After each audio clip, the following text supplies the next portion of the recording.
që nga fillimi këtij muaji janë futur mënyra të reja për të paguar taksat rrugore, kështu që tani ka 5 mënyra për të kaluar nëpër pikat pagesore.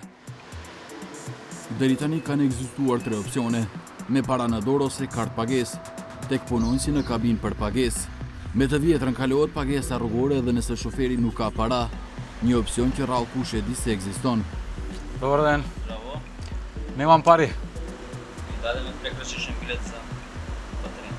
24 časa imate rok da uplatite. Može? Može da vodite i si podignete toga bileta. Hvala i mnogo, prijetno.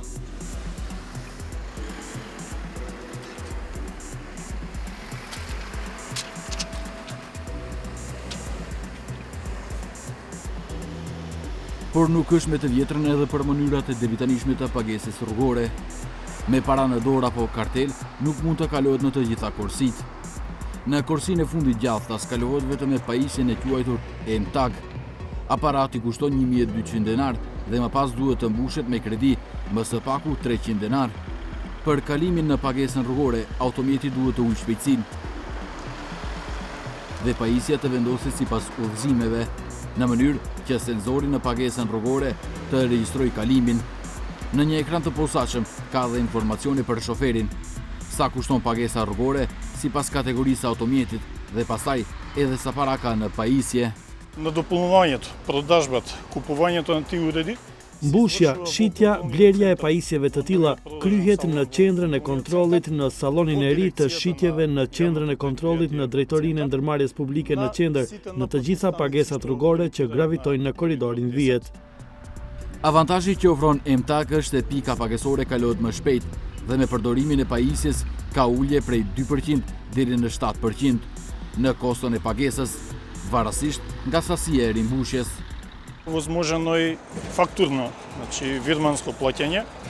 Është mundësuar dhe faturë që nënkupton pagesë me faturë me një kërkesë në email duke dorëzuar të dhënat nga personi juridik ku do të deklarohen emri i kompanisë, zyra qendrore, numri tatimori i cili është i nevojshëm tek ne për ta futur në sistemin elektronik, nëpërmjet të cilit subjekt mund të regjistrohet në portalin ton të internetit dhe prej aty të marrë të dhënat që i nevojiten atij, kur ka kaluar pikën pagesore, si ka kaluar dhe sa ka paguar. Ndërsa pajisja mund të mbushet në çdo kohë, aktualisht nuk mund të blihet në çdo kohë të ditës. Pika e shitjes punon nga ora 8 deri në ora 16. Kjo vlen edhe për metodën e dytë të pagesës rrugore, e quajtur EMCART.